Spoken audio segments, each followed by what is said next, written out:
Welcome to episode 24 of the Chronicles, with us, the Red Devil Chronicle. My name's Andy. My name's Nick. And this week, United spend 2 hours travelling 8 miles and 90 minutes struggling to get out of first gear. Well, this game could show just how things have changed for Spurs. In years gone by, this has meant a draw or an away win.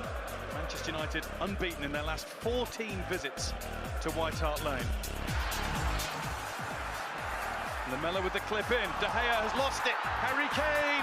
Great tackle, Fosu Mensah. Kane. Eriksen. Walker. Walker inside Marcus Rojo. Another terrific tackle. Fosu Mensah on the scene again. Well, it is a really interesting Manchester United half-time change, because from the start, it looks like a straight swap. Ashley Young playing as a central striker. Martial stayed wide. Here's Martial getting through a gap and keeping on going. Saved by Lloris, and Martial was surprised that it came back to him so quickly. Kane manages to dig it out to Eriksen. In towards Dele Alli! Spurs hit the net. No dummy runs about this one. It's straight in from Lamella. Alderweireld! 2-0 Tottenham. This is Rose. Behind Kane to Lamella! Oh, Spurs are running riot. 3 goals in the space of 6 minutes that have absolutely done for Manchester United. How many times have we had that conversation then? It's the United chat, and welcome back to the Red Devil Chronicle. We're back in the studio, and that means, first of all, before we do get into that usual conversation about United's poor performances, I should probably introduce Nick to my right and Joe through the glass. Good evening, gents. Yeah, Andy, how are we? Yeah, good. It's good to have you back. Good start, that, Nick. It's been a while, hasn't it? I thought you'd left. I thought that was the rumour. No, I'm still here. There you go. I'm like Rooney, I never go away. Oh. Well, welcome along then. Back in the studio then, and back up to United chat, which we're going to fly through this week, because there's not a great deal of positives or a great deal of anything different to discuss, really, is there?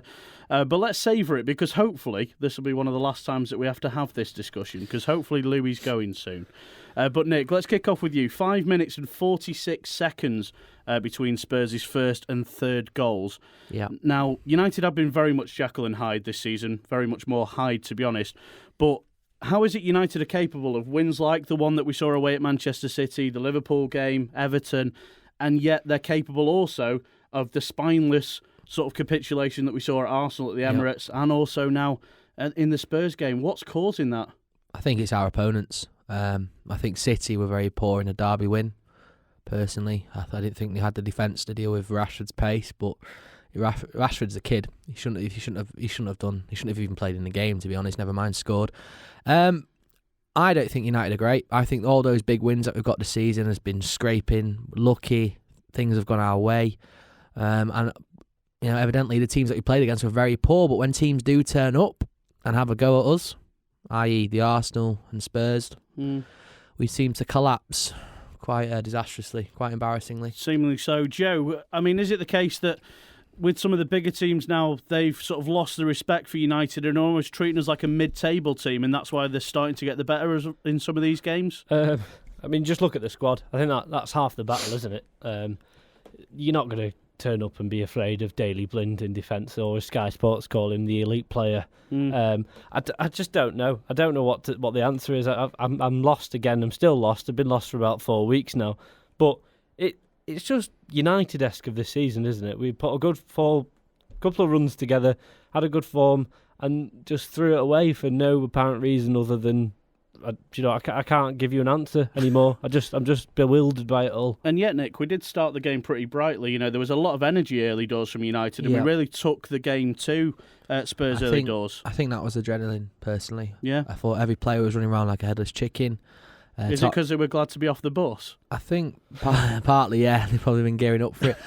But no, the team isn't good enough. It's simply not good enough, and a lot of United fans don't want to hear it. They'll deny it. They'll live in ignorance. They'll applaud players like Daley Blind. He's not good enough to play for Manchester United at centre half. He's not good enough to play midfield. He's a squad player that's playing every single game. We have players like Ashley Young who are squad players. We bring him on and put him up front.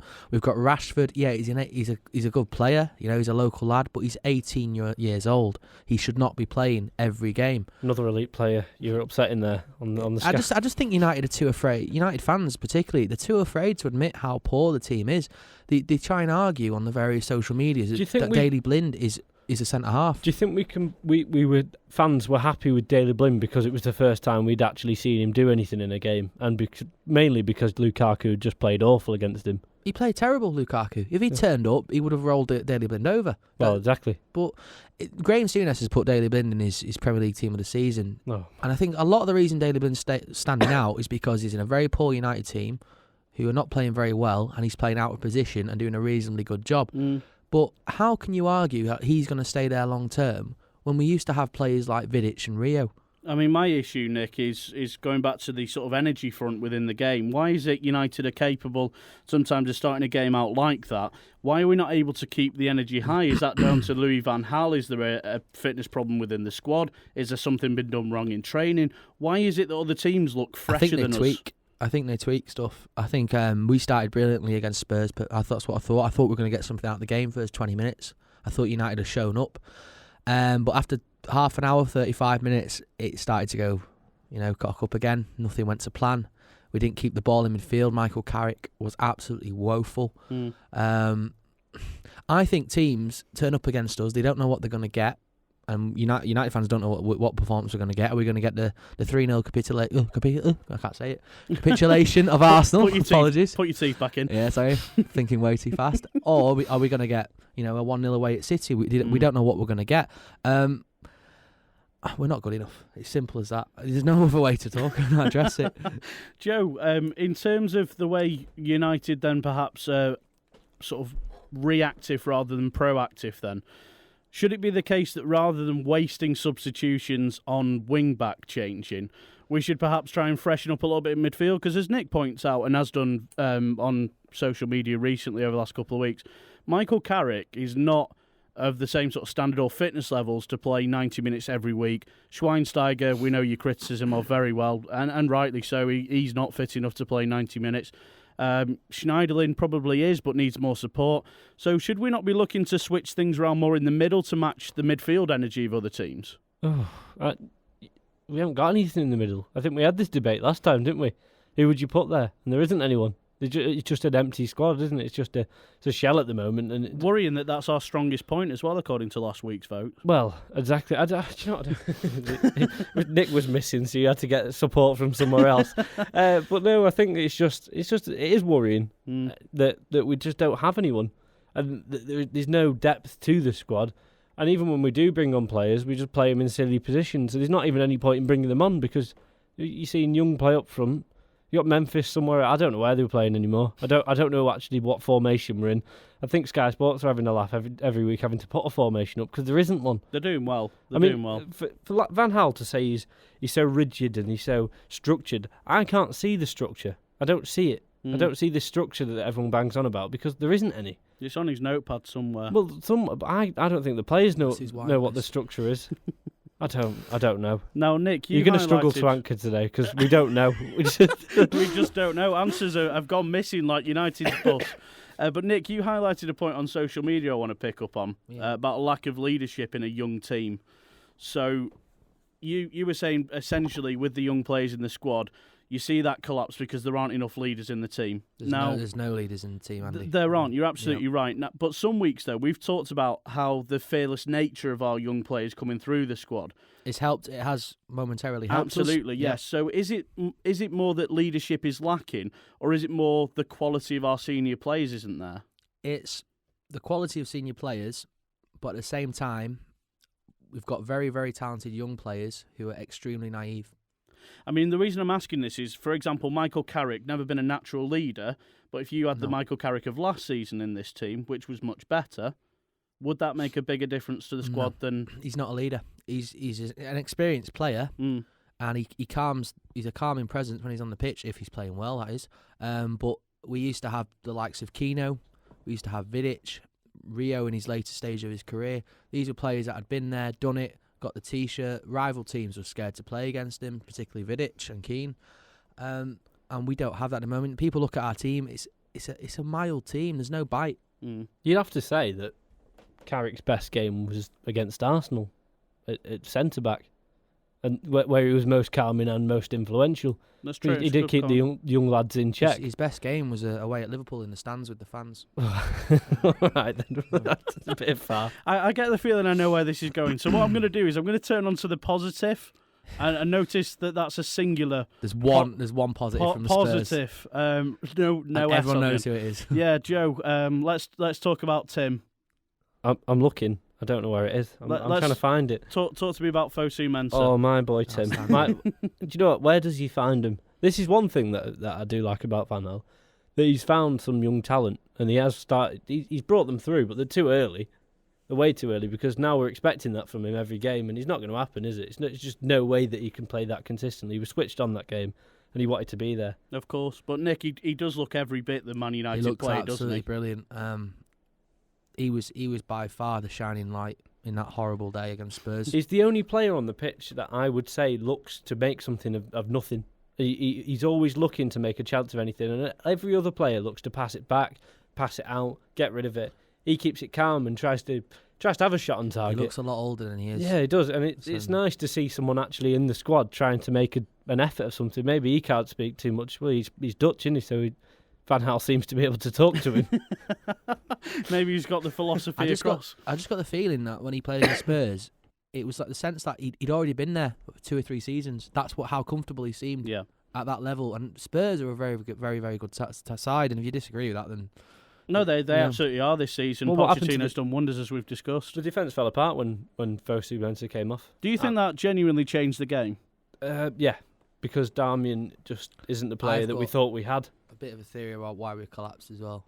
Well, you look at the first goal that went in, and it was Darmian's poor defending, and the second goal, it was Darmian's poor defending, and the 2 goals within 5 minutes, well, within 3 minutes, the first 2, weren't they?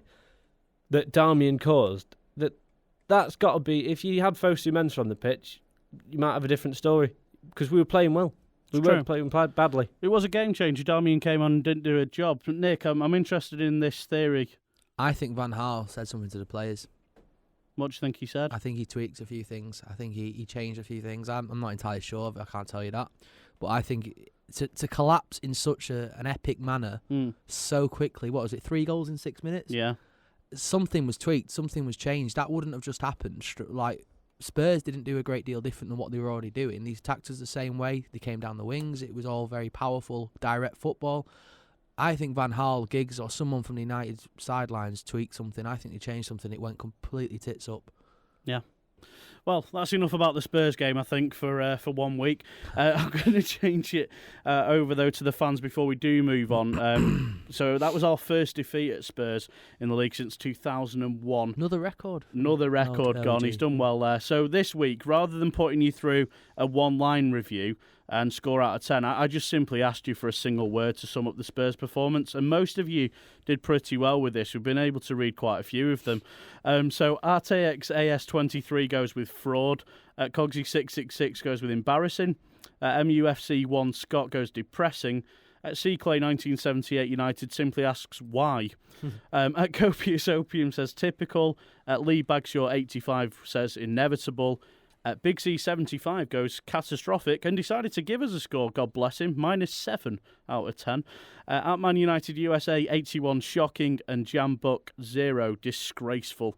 Yep, completely agree with all of those, and thanks for keeping them clean for us. What would yours be, Andy? I mean, Nick's struggling today to keep things clean, so I'm surprised that you've actually managed to read them out. You can bleep me out. I don't know. Would ours be clean enough to read out? I mean, we try and keep things fairly clean round here, don't we? Yeah. Let's just skip that then, because I can't think of anything. Routine. That's a great word. That's a great shout. Yeah, we'll go with routine. Philosophy. I'm surprised no one put that. Expected. There you go. Routine. Yeah. So, have our failings then at United given us a platform for our younger players to improve and prepare us better for the future? Let's find out. We ask you that and more. That's coming up in the Fan Takeover next.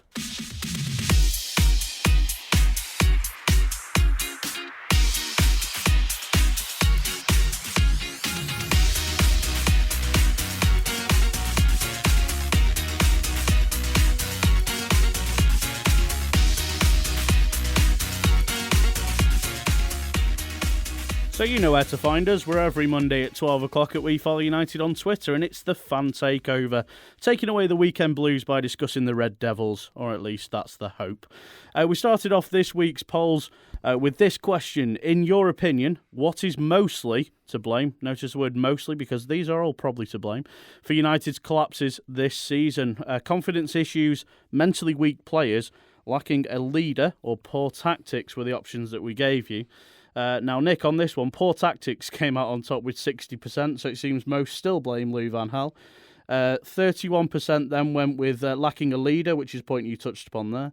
Yep. Mentally weak players got the other 9%, and confidence issue came out with nothing at all. What's your thoughts there? I would have personally gone for quality of players. Quality players? Yeah. That would have been my choice, personally. I should maybe have put that instead of confidence issues, because no one fancied confidence.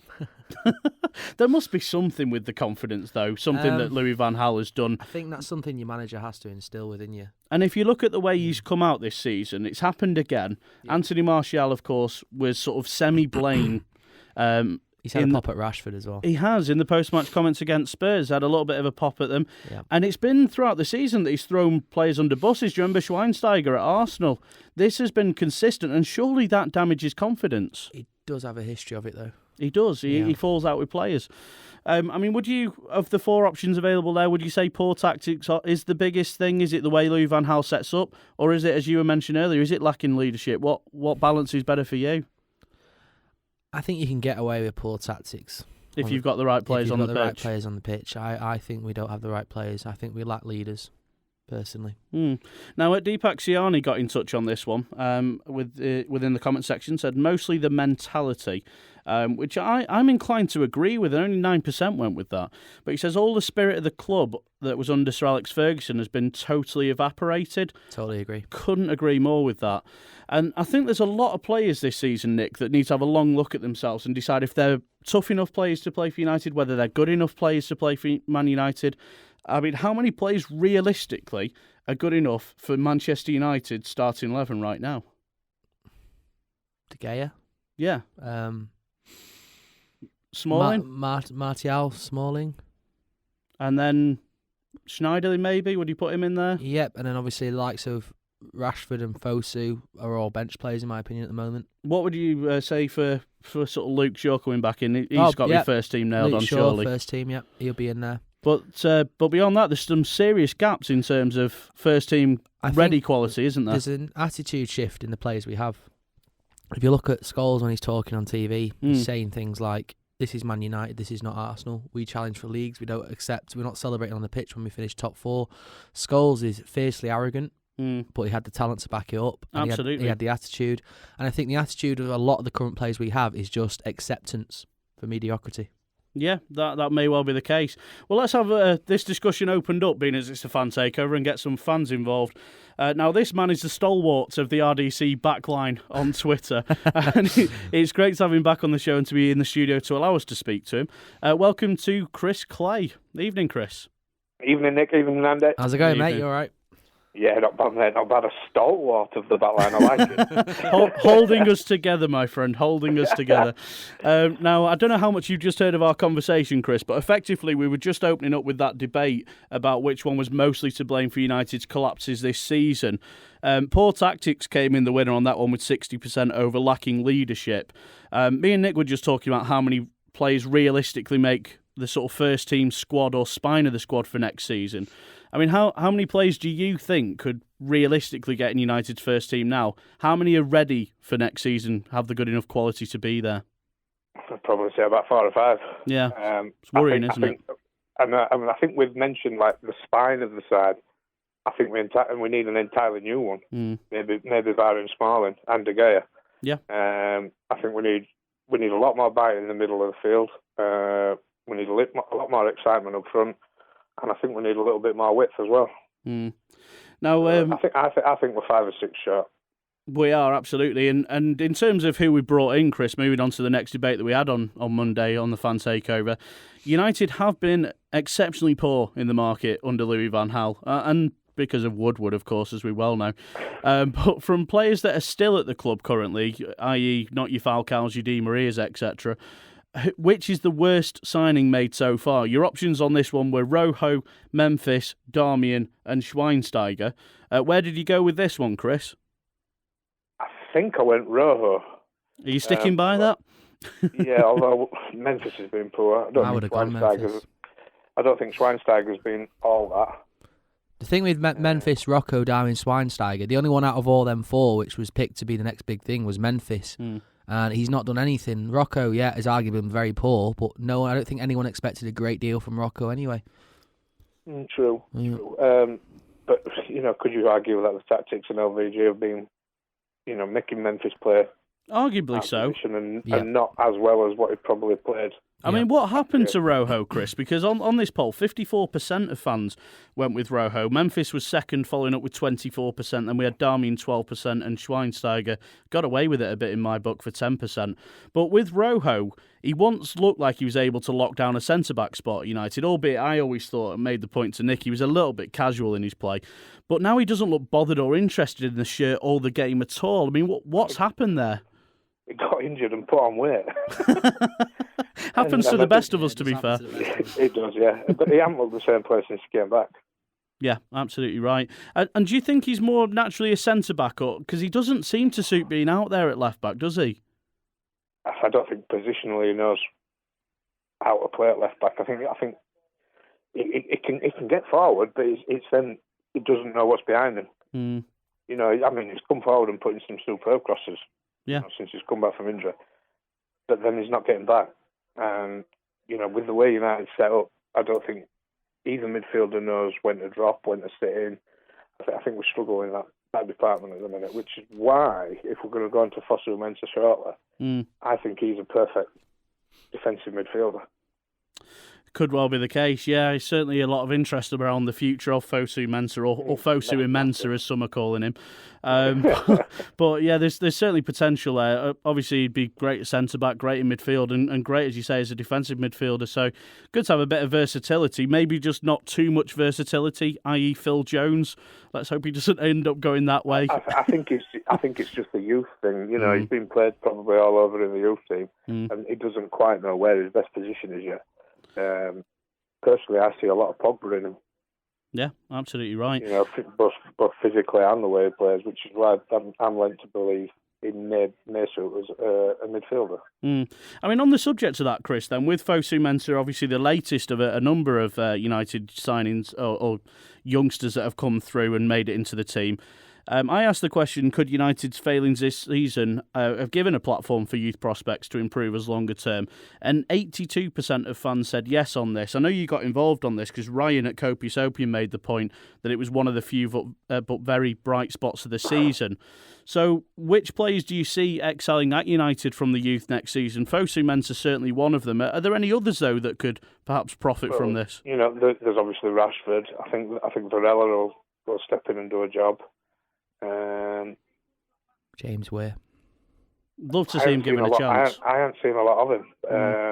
But I've heard very good reports. I know you guys were hoping he might get a start of the weekend. Would love him to get a start soon. I mean, you might as well. This season is pretty much all bar the singing over. I don't see the point in playing Carrick. No, I agree. I think Borthwick Jackson did well when he's played as well. Yeah, another. Yeah, he's a great backup for sure, isn't he? Paddy McNair. I'll throw one in there. Yeah. Paddy McNair's been playing in the midfield, hasn't he, for the under-21s? And for Ireland, I'd look to move on. Yeah. I'd look to move on with Paddy McNair. I see Borthwick Jackson maybe as a centre half. Yeah. And not a left back. Interesting shout. Possibly. He looks too big and gangly and slow at left back. He runs a bit funny as well, doesn't T-Rex. he? Yeah, T-Rex hands he has going on. So I don't know how that'd go for him, but at least he wouldn't be manhandling too much. There's a plus.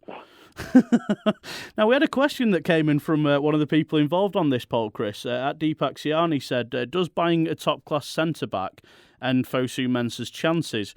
So, no. in that respect, with the way you're thinking of playing him, perhaps you're finding a way around this where we can get an improved defence, but we still get use of Fosu-Mensah as well. Yeah, totally agree. There's, his chances. Still young. He's got a lot of time on his side. How many times we played United? Five, six appearances. If that, yeah. Yeah, I think he's got immense talent. I get excited at the prospect of a midfield three, and I don't know how the rest of the studio and yourself feel about this, Chris, but the idea of a midfield three, I'd love the idea of getting back to there with Schneiderlin, Fosu-Mensah and Herrera. I think that could really work. Yeah, absolutely agree. I mean, I would call him, when we've been discussing possible signings in the summer, calling Kante being a midfield three with Schneiderlin and Herrera. I'd love Kante. Oh, snap. I'd love Kante, and I'd personally play Fosu at centre half next to Smalling, and I'd have Kante, Herrera, and Schneiderlin in midfield. I think there's bags of energy and bags of power in that. I totally agree. With the power. Absolutely. I've heard Henry Winter saying today that Kante's a done deal for Arsenal. Yeah, but so was Schneiderlin. and we were signing Gundogan as well from Dortmund. So in our city. Do you not remember the picture we put out there at the start of last season, Chris, that got nabbed and used everywhere? You can't listen to the press. Which one was that? The one where I put about 35 members of the squad that were signing for United. I do, yes, I remember now, yeah. Well, there you go. That's the press for you. Moving on to the last question that we had from the fan takeover part of the show. Will there be a chance for United to redeem themselves? Of course, they play West Ham. We're recording Tuesday night, so they're playing tomorrow night at West Ham. Last ever FA Cup game at the Bowling Ground. So can we win it and make it to Wembley? Well, no was the popular shout on this one, unsurprisingly, with 78% of fans saying no, we're not going to make it. What's your thoughts on tomorrow's game, Chris? Well, there was me, positive Chris again, one of the 22% that says yes. Good on you. You keep going. I think it'll be a target. We've got to turn up and we've got to have a go. We cannot sit back against West Ham because they will absolutely tear us apart with Payet. I think we've just got to, like you said, we've got to go. We've got to have a go. We've got to be physical. And I think we'll win in extra time. Good shout. A couple of comments on this one at Man United USA 81 said, I think Louis van Gaal wants to win FA Cup before retirement and will actually make some smart tactical decisions, unlike in the league. Would Louis van Gaal seriously see the Cup as a success in his tenure at the club, do you think? Of course he would. Won nothing else. Yeah, for his own success. I've won the FA Cup. Yes. It wouldn't be Manchester United have won the FA Cup. It would be I've won the FA Cup. True enough. At Jambook, Zero added, LVG has even managed to drain all the confidence out of the fans. Bet Spurs are relieved they didn't sign him now. I'm sure they're devastated. On paper, though, Chris, this United team, widely criticised. Who's the better team on paper, though? West Ham's team or United's? Football is played on paper. I've said this a lot of times. I think man for man, I think we're a good match. And, Bilic has worked absolute wonders with that squad. But he's got options, and he's not afraid to use the different options and different tactics depending upon the opposition. Andy Carroll came from nowhere against Arsenal. Hadn't even looked like playing, and then he goes and scores an hat-trick because they played a way that they knew would destroy Arsenal. Absolutely right. And the reason I asked this... Go on. Sorry, the reason I was just asking that, Chris, and I totally get your point and agree with you, football isn't played on paper. But the reason that I was asking about that is, does that not show how far United are sort of falling back, the fact that you're calling us on paper even a good match for someone like West Ham? I know what Bilic has done at West Ham has been brilliant, but if you look at that squad on paper compared to us, we should still have better options in our team, surely. I agree with that. But we've had this conversation a lot, and everybody's saying that this Premier League is a poor one. And I think it's only a poor one because the top four sides are not performing. And that's because the lesser sides in the league, through good recruitment and more money available to them, are catching us up. Yeah. And they're having a go at teams. Leicester, continually, fair enough, people might call it long ball. I call it a good use of pace. And certainly with Vardy up top it is, yeah, absolutely, exactly. Yeah. Bournemouth have continued exactly the philosophy that you used under Eddie Howe in the Championship. They had a go at teams, and they've got wins. I just think as well, if we're turning up tomorrow night with Rio, Vidic, Scholes, Keane, Cristiano Ronaldo on the team, I think West Ham are looking at that and thinking, right, let's try and get extra time draw, boys.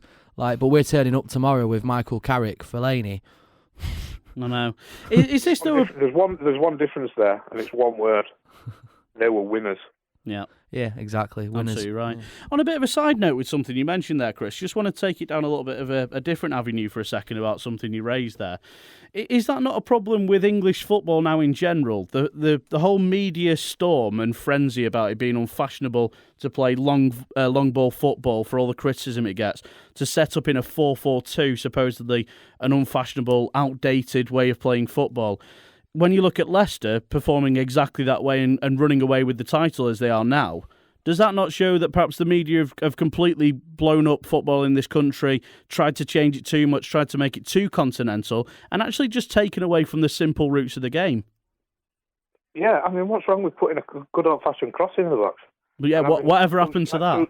Two strikers attacking it. Yeah. Well, West Ham did it against Arsenal. Absolutely right. Fair enough, the Tinkerman, or the not-so-Tinkerman as he's probably now known, he's just using what he's got at his disposal, and that's raw pace. One matter happened. That's what happened to crosses into the box. But you could say Fergie even changed the style of football that United played in European competition. He tried to adapt a European or a European style of play. That didn't suit us at times. Absolutely a lot of coaches have looked at, Ajax in the 90s, the Barcelona tiki-taka, and now they're all doing the Bayern Munich high pressing game. What's wrong with just playing English football? Too right. Hear to that. Let's end the fan takeover, Chris, with a quick look back at our new game that we introduced on Monday called Either Either. Or should we call it Either Either? I don't know which way around we should call it. Either Either. Either Either. we can do either of that. That could be a poll. People would really be confused by that one as well. But yeah, it was good fun, this one, Chris, on Monday evening. Yeah, it was good way to spend 20 minutes, half an hour anyway. But let's have a run through a couple of the polls that we went through yesterday, because I'm interested to know what it is you voted for on these. And I've also added a couple more that I want to get the studio's thoughts on as well at the end of this. So let's fire through. So starting with the Spurs game, what better use could United have made of the bus? We gave you the options: locked LVG out or got lost and thrown LVG off. Where were you on that one? Well, I was throw LGV off. Good. LVG off. You were with the 79% then. I was, and I think I commented actually throw him into the Thames, but I forgot to tie the bricks to his feet at the time. I would have locked him in the coach toilet. That's a good option. Good option. It's a shame after Fellaini had a It's a curry. shame it's either, really. It should be either. Moving on. Who's United's best right back, Chris? Varela or Darmian? I found this really tough. I mean, on recent performances, I think I went Varela, but I do still think Darmian's got quite a bit to offer this club. I think his early form was outstanding. Again, you were with the majority, Chris, and I was quite shocked by how this split down, but 70% went with Varela over Darmian. Just going to throw it to the guys in the studio. Where do you stand? Was this after the Tottenham game? Yeah. Right. Probably didn't There's help your answer. Yeah. Well played, Inspector Clouseau. Joe's figured it out. Moving on to the next one then, Chris. Better player, Origi or Martial? I mean, this one's just biased and silly. I cannot even remember what comment I put. Is this something to do with a tweet that some stupid... I can't believe Scousers are even arguing this. So this came about because on Twitter, for some reason, Liverpool fans decided after... Because he scored against Dortmund. Yeah, and then he got a brace against Stoke at Anfield.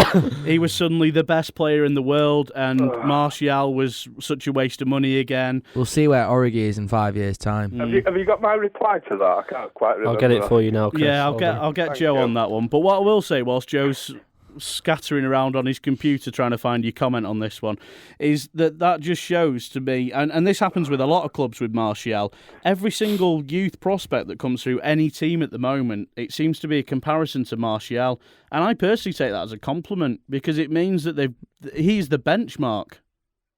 Yeah, obviously. Yeah. I mean, didn't someone come up with some great stats comparing his season stats with Neymar's?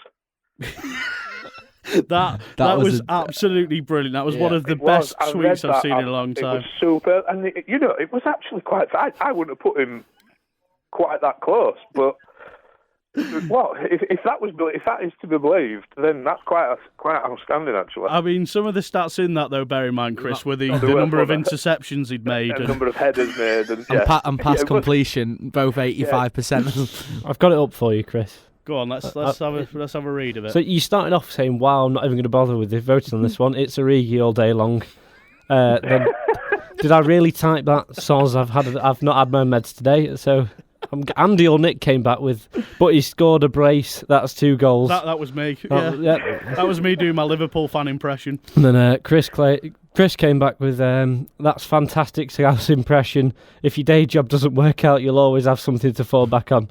So that's where you ended up with that one. Wasn't he voted in like Liga Earns worst player of the season thing? Yeah, he was. After he signed for Liverpool. Oh, Scouse needs to give the head a wobble. Let's move away before we get the Scousers on us. Next poll was suggested by @TrueFan Man United. Thanks for the suggestion. Best way for United fans to get rid of Louis van Gaal, Chris. This was interesting. I couldn't really fathom the second answer, but he gave us options of fans booing or protesting, or fans not going to games. Now, I have to fall with fans booing or protesting of the two. Yeah. You can't stop going to games, can you? Surely. No, because it's not LVG's football club, it's ours. Absolutely right. Exactly. There you go. Yeah. Let's move on. That's said it right there. What's worse, Chris? Monday mornings or Louis van Gaal? Oh, Louis van Gaal all day long. Monday mornings, when we wake up, we've got 4 hours to you guys. End of. Brilliant. I love it, Chris. 92% of the fans went with Louis van Gaal on that one. I've added a couple of extras just to end this one with, and I'm going to ask this to all three of you. So Nick, Joe, and Chris. I'll fire to you first, Chris, and then I'll let the other two scrap it out once you've given your answers. So what's more likely to happen? The sun rising tomorrow, or Michael Carrick saying we must work harder and focus on our next game? What do you think's that one, Chris? I think the sun rising tomorrow. You think that's more likely than Michael Carrick saying we must work harder and focus on our next game? Yeah, because I don't think he'll play tomorrow. Yeah, but he likes saying it, doesn't he?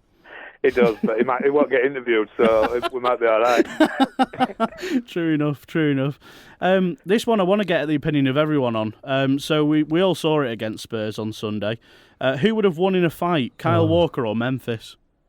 It was embarrassing, wasn't it? It was awkward to watch. I felt like turning I was already upset. It was a horrible that fight, happened, wasn't it? I thought they were going to start kissing at one point. Yeah, I did as well. It was a beautiful moment, wasn't it? It was lovely. I thought it was a real advertisement for Under Armour. I loved it. It was great. If Fosu Mensah had still been on the pitch, then that might have been interesting, because I think he'd have wiped the floor with the pair of them. Well said. Who's the champions, Chris? Leicester or Spurs? Leicester. And who's going to win on Saturday? Man United or Villa? United. A bomb. Thank God he said United. There we go. Chris, we'll end it there. We're going to move on to the weekend preview, but thanks, as always, for joining us. Great fun to have you on. Thanks a lot, Chris. Cheers, guys. Have a good show. Pal. Cheers. Thanks. Bye. And with that, you've heard Chris Clay thinks United might beat Aston Villa. I'm going to ask Nick next to explain how Villa will beat us. Gabby Agbonlahor up next.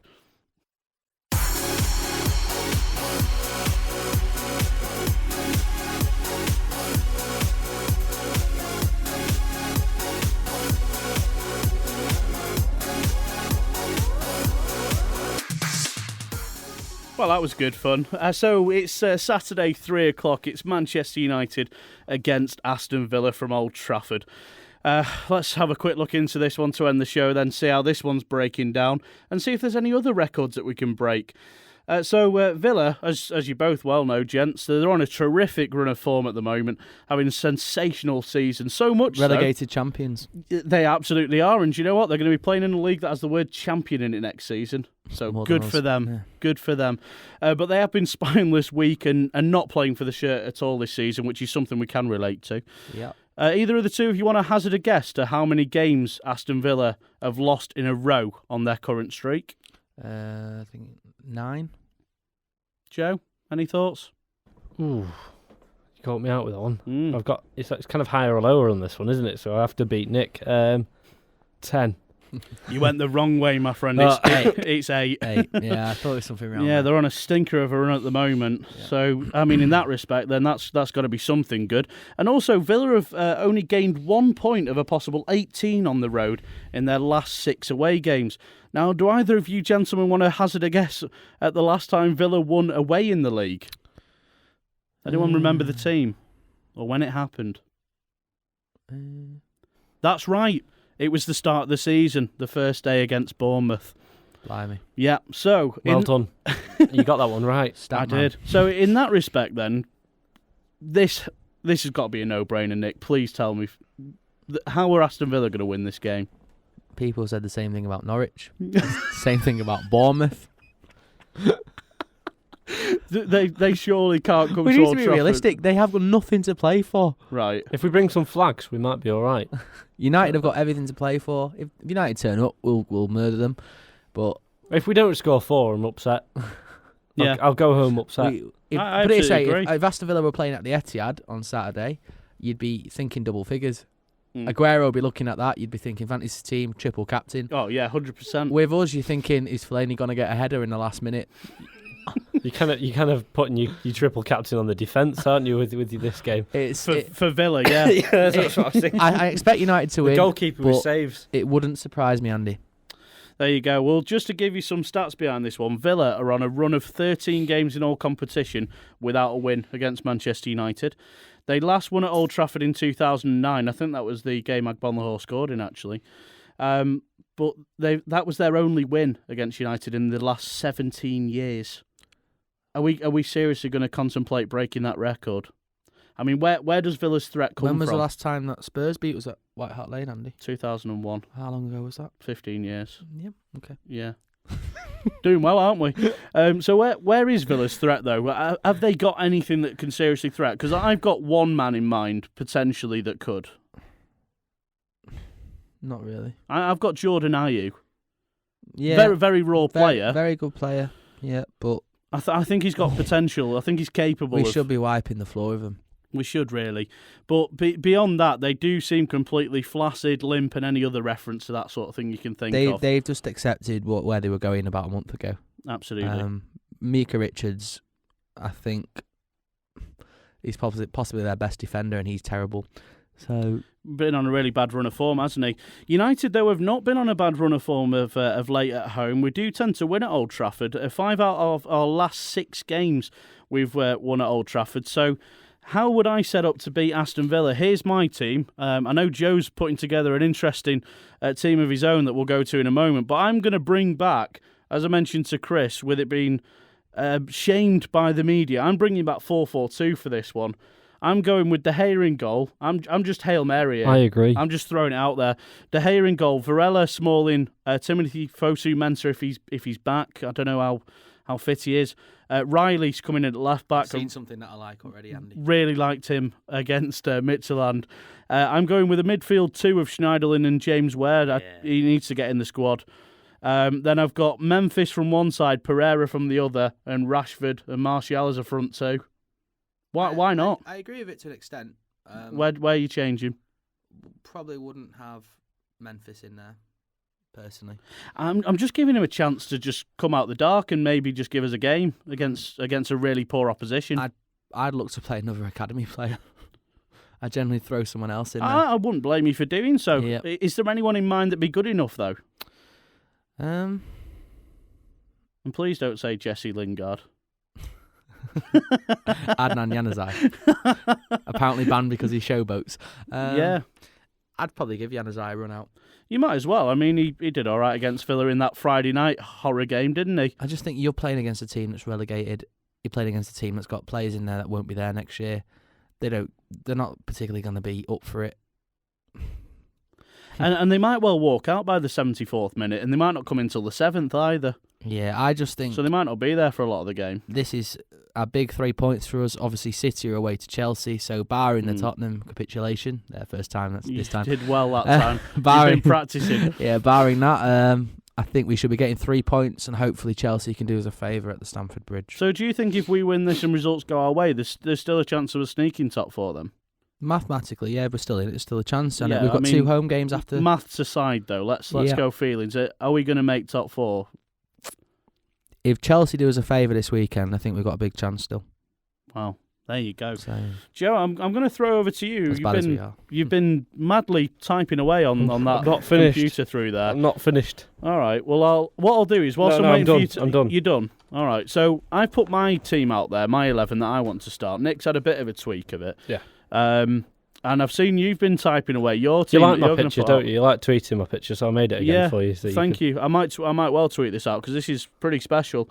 So do you want to... I'll just hand it over to you, Joe. Let's run through your 11. So maybe all this season I was wrong, and I was seeing something that Van Gaal kind of was. Okay. You know, I've been trying my best to get on the same terms with him. Mm. So the other week I tried to put, what was it, Smalling in the holding position with Carrick in front of him. I forget what it was now. Yeah, it was really interesting. Well, this week I've gone for a new tactic of seeing how many players I can play out of position, except for De Gea, because I feel like that's all right. He can stay. De Gea can fly. So De Gea's in goal. Yeah. So he's between the sticks. And on the left, we've got Januzaj. That's left back. Memphis in the middle with Nick Powell, the return. You brought him back from Hull? Yeah, brought him back just for this game. That's nice. Big occasion. I was going to get Makeda, but a bit's far away. Couldn't find him. No, couldn't find him. Somewhere in Spain. Yeah, go on with him. Valencia on the right. On the left. Yeah, on the right, because he hasn't got a left foot. So. All right. So he's cutting in. Yeah, that's the common trait of United players these days. That's good, actually. It might avoid the pivot. I like that. Well, exactly. I'm trying to teach him something new. Mata in a holding role, kind of almost. Well, he's in centre defensive mid. Like Xavi did for Barcelona. Yeah, dropping him back because I can see that. Because that's what Schweinsteiger did. That's what they did to Schweinsteiger. So I'm hoping if we did it to him that he might be as good as Alonso. Right. Then Big Paddy in the middle. Got a lot of love for Paddy tonight. Lingard, I'm going to put him on heat like he was against City and just let him off the leash and he can run wherever he wants to and might touch the ball about 3 times. We can only hope for a bit more than that. And up front, because he inspired me the last game, I'm going to put Young and Tim because Tim's our only hope now. I notice you've got Romero in the number 10 as well. So I left him out. You've got a diamond. I've got a diamond, yeah. Nice, isn't it? Yes, lovely. I've created something beautiful. Yeah, you have, and you know what? It is something to take a bit of the seriousness away from the show. Joe's just put a lovely team together there. I tell you what, in the comments section, if you're listening away now, try and get a team that's more bizarre than that in terms of a lineup. You've got Sergio Romero at number 10. Try and get every player that you can out of position and just see what you can come up with. I mean, it might be better than the team we have out currently now, so put that together in the comments section below. Be interested to see that one, or at We Follow United on Twitter. And if you have anything to say about anything that we've covered this evening, of course, you know where to find us, at We Follow United on Twitter, as I say, or just simply comment below. So, gentlemen, it's been a pleasure to be back in the studio. Let's end as we always do. Short one. Short one? Yeah, short one. Oh. Yeah, they're going to be sad. Sorry about that. It's all right. I don't really want to talk that much, though. Yeah, I think depressed. Spurs game totally killed us, didn't it? But let's end with the score predictions then. So this is for Villa. We'll leave the West Ham one out. Drag these ones out a bit. We've still got another 15 minutes to go, so we'll see if we can make these score predictions last. So Nick, I'll start with you. Villa have come to Old Trafford, and you think there's a potential chance for a Gabby Agbonlahor snatch and grab. What's your score prediction for Saturday? 1-1. Right. Joe? Saturday. Saturday. It's a big game. Big game. It's going to make us. It's going to make us or break us. We can get Champions League with this one. 6-pointer. 2-0. 2-0. Villa. I said it'd be just to Villa? No. That's why I went. I'm good at me way round. I'm all right. It's not American football. We can calm down. 2-0. Okay, 2-0. I'm going to be really optimistic, and I'm going to hope that we see the Aston Villa team that we're expecting to see come up and do absolutely nothing. I think they'll turn up like Barcelona in 2011, 2012. Yeah. I think they're going to turn up, do absolutely nothing. I think we'll absolutely batter them. I'm going 1-0 United. Fellaini header, 90th. Fellaini header, yeah, stoppage time. Oh, I forgot about him. Yeah. No, he could have been there for Tim. Could have been in goal. Yeah, no, that's better. He's quite tall. He might get away with it. John O'Shea did it at Spurs. Well, exactly. and we didn't lose that game. We didn't, so maybe that's what we're doing wrong. How just actually once I said that, I thought, how bizarre does that sound? We played John O'Shea, went down to 10 men, I believe, in a game at White Hart Lane. John O'Shea deputised as the goalkeeper for, I think, at least a half of the game, and we didn't lose. Yeah, that's what we did wrong. We should have brought John O'Shea on and just left De Gea, because I don't think De Gea played that well, in all honesty. I don't think he had quite... I know they weren't savable goals, really, but I don't think he commanded the box, because he came out and made a few flaps. But we've kind of just grown to love him, because if we moan about him, he'll go Spain, so... True. Yeah, let's just keep him till the summer, then we can moan. I wouldn't blame him, to be fair. No, I wouldn't either. But that'll be another question for you as well. Whose squad's going to change the most over the course of the next couple of months? Aston Villa's or Man United's? That's a tough one, isn't it? Whose squad should change the most over the next couple of months? Well, Villa's squad should change more because they're going down and there's a lot of mercenaries there that'll bail out first opportunity. But wouldn't surprise me if we make a similar number of changes ourselves again. It'll be interesting to see with the game tomorrow who plays, and you compare that to the first day of next season. Villa's first 11, compare it to our first 11 next year. And see who's changed. We'll look back on this one. It's been a pleasure having you both back in. Good to speak to you both from the studio, and hopefully see you again next week.